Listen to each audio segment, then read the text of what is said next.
Well, I need to welcome you back, and we'll see with the big story for today. We're talking about the recent confirmation of no other but Olayemi Kasodo as the CBN governor, and what direction him and his deputies need to take to see how they can deal with the free fall of the naira, and not just that, inflation and others that seems to be one of the major challenge facing the Apex Bank.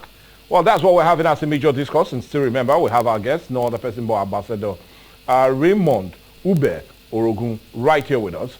But what we'll do now is quickly go on a break, and I mean let's go get message from our lovely sponsors, and we're talking about no other but Benita Gas, located right here in Ughelli, and Okokoko and Warrior and Environs. And when we come back, all I need to say is still Quest Today, the big story. Hey, Willigity, how person want to talk about gas matter? Make Beneta gas plant no sit down for him matter. Gas when we say it dey light and last well. Now Beneta gas plant na filamo. Gas when the full rich mark back. Now Beneta gas plant na filam, and for any type and size of gas cylinder plus all accessories. Now Beneta gas plant na the touch light up. Now every day now Beneta gas plant they open from 6 a.m. to 8 p.m. On top refill matters. Oh yeah, make you visit any Beneta gas plant branch. You fit enter inside of Kwisoko off Jakba Road, opposite UBA for PTI Road, Efru, Nehemiah Junction, near former Army checkpoint for Okwokoko, all 101, Ajami Moga Ekpe Road, Wari, or 145, Ughelli Patani Expressway, by Aviation Junction when carry eye, they look Shikiman, and NNPC roundabout for East Soko Road for Sergeant Quarters for Ughelli. For more information, make you call Beneta Gas Plant for 080-6745-7890. Beneta Gas Plant. Na God, they our back. Well, I also use this opportunity to tell you the big story is open for every business, and you can just come. Let's talk together and see how we can bring you on board on the big story and indeed increase that patronage that you truly look for. But anyway, we're looking at it, and we're talking about the coming of the new CBN governor. And well, like I said in our beginning, or rather in the first half of the discussion, we looked at the man Olayemi Michael Kasodo, and look at 30 years of experience, and if he's the man fit for the job. And not just only that, we'll also look at the challenges facing us, especially as the naira has, or rather, the naira has reached 1,000 to $1, and more of a concern and challenge that will be. But as much as we're talking about it, we need to still continue. As much as we set the reason why it's that way, let's look at some intervention, because that's what we're looking at before we went on the break. And looking at the intervention, I'd rather look at what he said yesterday. And I'm talking about the new CBN governor. He said yesterday that in helping to immediately stabilize the naira, he said the Apex Bank would settle existing financial obligation and also suspend intervention loan. As it stands, just like what we said initially, the CBN, or rather we are owing $10 billion foreign exchange debt owed deposit money banks and other businesses. But do you see these two things helping to stabilize the naira? No more intervention loan, suspend intervention loan as it stands. So we're having almost 5 trillion outside that is really unaccounted for. Only 3.7 trillion was returned via the intervention loan. And not just only that, but also looking at stabilizing the naira and talking about the huge debt that's pressured on the naira as it stands, on the dollar. Looking at those that have seek for it, paid for it, but do not have it. Let's look at it. Would this help? Well, these things come, the solutions will come in piecemeal. They come gradually and gradually. But no immediate fix. No immediate. It's not immediately stabilizing it. There is no quick fix to the challenges Nigeria is passing through. In fact, I am not a prophet of doom, but I am very sure that for the next 12 to 18 months, dollar will continue to rise. Now, your reasons? My reasons? The indices that will make dollar to fall, it has to be put in place. It is not going to be automatic. It has to take process. It has to take procedures. And those things must be put in place. It won't come overnight. It won't come in 1 month. It will come in 2 months. It won't come in 6 months. So it is going to come over time. And before it will come, the dollar will continue to rise. Take, for example, we made mention of why the dollar is rising. Number one is the petroleum, the crude. There is a falling, a falling rate in our production. Do you understand? We are just producing about 1.2 million barrels per day. How much would that end? How much would that bring back? And NNPC is telling us that they have not made profit for over a long time now. There is no remittance back to the federal government. So how are we going to end the dollar? That we truly then when you go back to the creek, the rate of theft, even before the Tantita came up, you know, there was a time our oil production fell below 1 million. And you know, petroleum is our major mainstream source of income. So you discover that there is a problem in our major source of income. So how is this dollar going to be stabilized? Then we also look at our foreign investors. They are running away from this country. Do you understand? Yeah. Our foreign investors are running away. Investors are not coming. They are not bringing their dollars to invest. Then you look at the rate of dollar repatriation into the country, dollar remittance into the country. It is also low. People are not remitting their money back to the central bank anymore. That should improve our reserve. So how is Naira going to increase? How is Naira going to improve? Then you also discover that people are the demand for dollar is on the rise. So there is going to be challenge. There are going to be challenges. There are going to be problems in the nearest future. Now we look at the policy that was put in place by the Emefiele, by the Emefiele regime. You know, there was a time the rate of dollar was determined by the CBN. Of course. They will just fix it. Okay, dollar is going to be 500 naira. Dollar is going to be. There was no fixed rate of dollar by the CBN, and that gave room for shady deal. Speculators. Exactly. They will use some people, some investors will come. Okay, they will say, okay, let us give them dollar at the rate of 350 naira. You understand now? Others will come. Now, where are they going to get the remaining dollar to fix up? Then there will be subsidy in dollar. There will be subsidy in dollar. And that one will also depreciate our naira. Then other people will come, you give them at higher rate. Another person will come, you give him at a very lower rate. Probably because he is your business partner. You discover that there is inconsistency within the CBN. Investors are looking at you. Investors, they know that you are not sincere. Investors, they know that if they put their dollar into this place, these people are not sincere. Our dollar might not come back the way it came. Then you look at our judiciary. The investors, the foreign investors, they are looking at our judiciary. They know that if I invest my money into this economy and I have a problem, there will be problem recovering my money when I go to court. So they are also holding back. So you discover that the judiciary is also a part of the problem, because the foreign investors will not come if we don't have a clean and stable judiciary.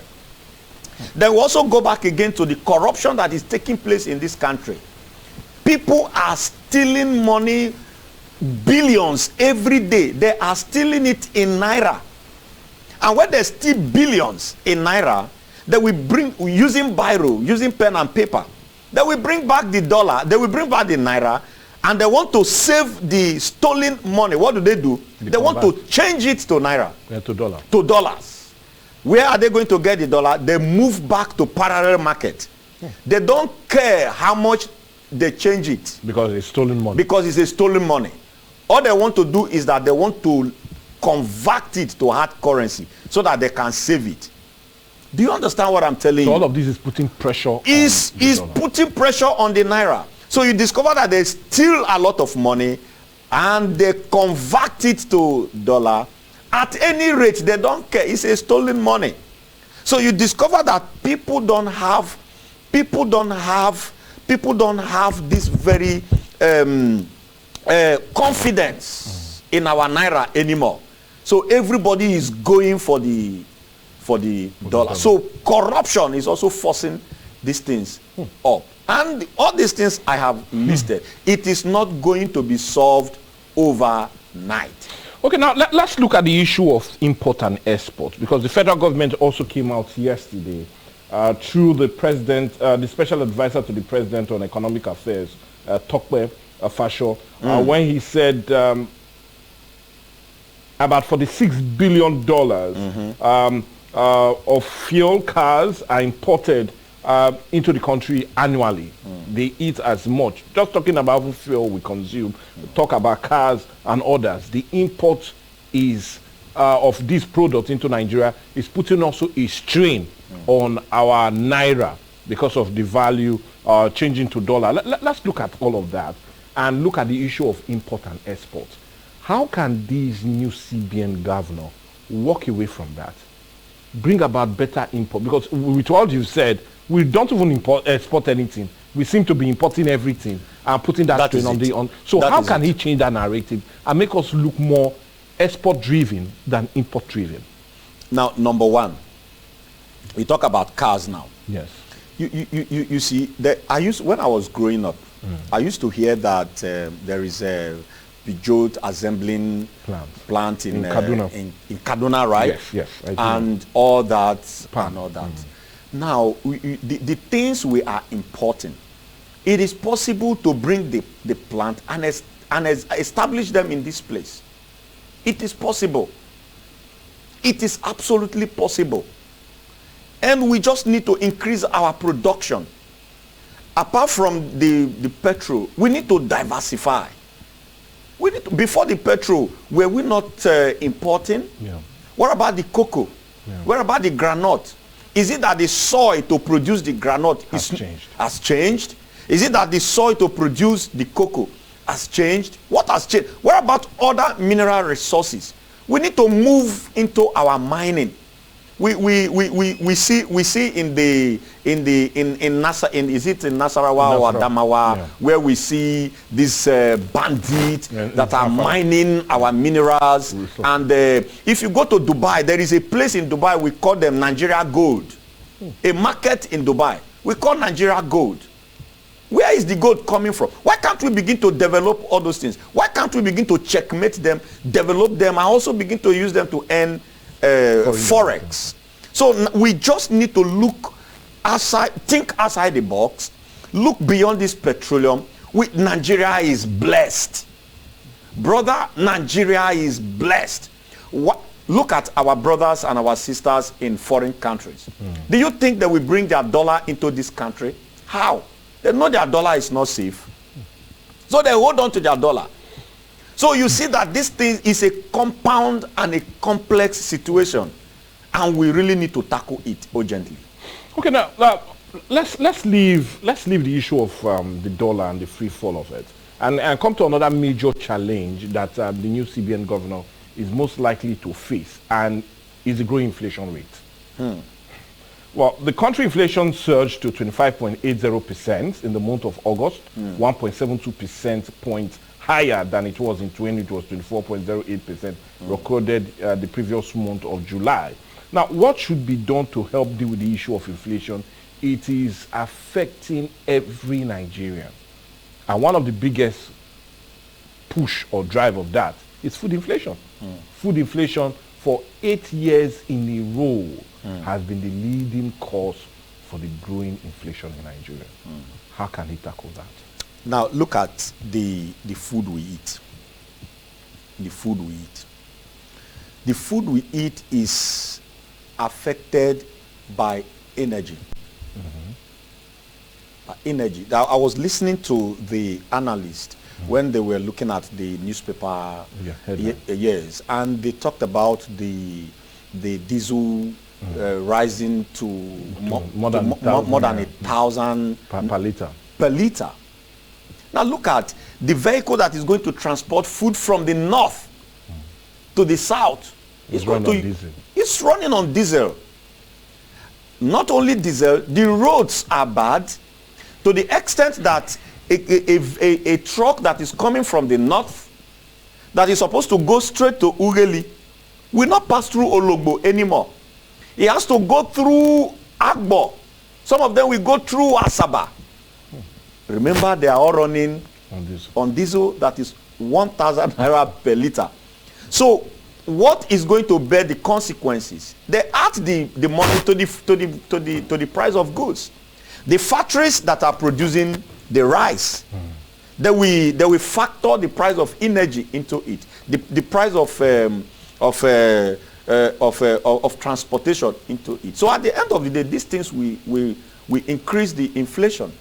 Then we also look at our interest rate going up to 20 to 25%. The companies, the industries, the manufacturers that you are giving credit facility, where are they going to get the whole thing? Is it not from the profit they make? And everything will be jacked up. Then look at those who are importing chemicals, importing raw materials from abroad, from overseas. The price of dollar is rising up. Then where are they going to cushion the effect? It's putting it inside the profit, and everything will jack up. So you discover, by the grace of God, I do some businesses. Yeah. The other day I went to buy a carton of ice fish. That was a month ago. I bought a carton of ice fish about 22,000. I went back again after 2 weeks. It has gone up to 30,000. Wow. I went back again 2 days ago. It has gone up to 33,000. Now look at it now. Under 1 month, it has gone up from 22,000 to 33,000. I ask you a question. How will a poor man buy that kind of product? And you discover that salary remained the same. Very soon now, the NUC, or October what now? Is it October 1st or October 3rd? Yeah. They are going on strike. Because you discover that even the salary cannot buy these things. Do you know that do you know how much a bag of rice is cost now? It's going to about 50K. That is to tell you that your minimum wage cannot even buy a bag of rice. All these things are caused by inflation, and is also caused by the government. So, my career, there is trouble.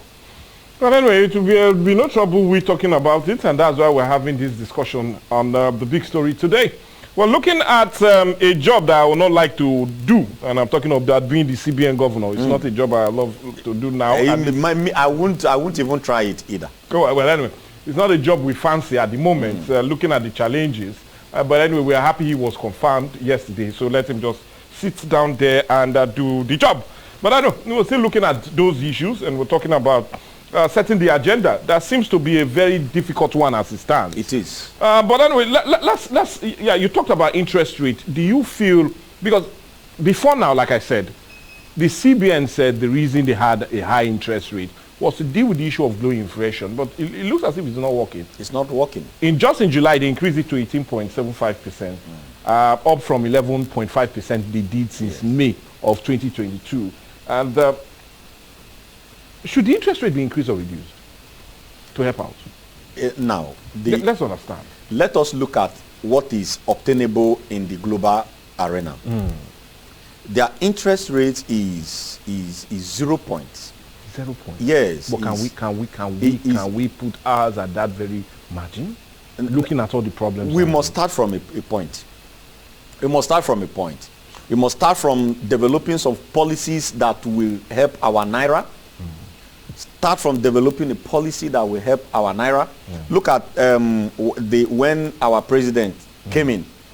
He made some changes and fixed our exchange rate. And he said it is no longer going to be fixed by the CBN, but it is going to be determined by the market forces. That is what he said. And they've really determined it now. Which is what is obtainable in the global arena. Like the dollar now, dollar is being determined by the market forces. All the demand and supply. Yes, by demand and supply. All trades are being done in dollar and all that. So he has said that in our I&E, our import and export window is going to be determined by the market by the market forces. So there will be a willing seller and a willing buyer. That is how it ought to be. But the truth is that Oshomole, when he was confirming during the CBN, yes, he stood up and he was telling them that government needs to intervene, because leaving the I&E window in the hands of the forces of supply and demand will not be able to save this nation from this mess. That we, the government, need to intervene. My question is, how will the government intervene other than bringing a policy that will solve this very problem?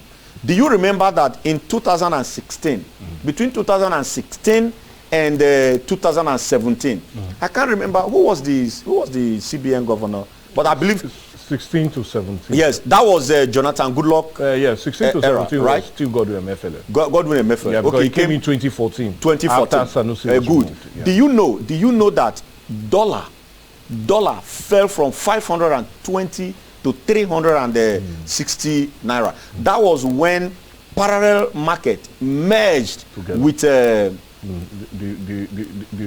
open window. Yes. So if it can happen in 2016, what made it happen is because of government policy.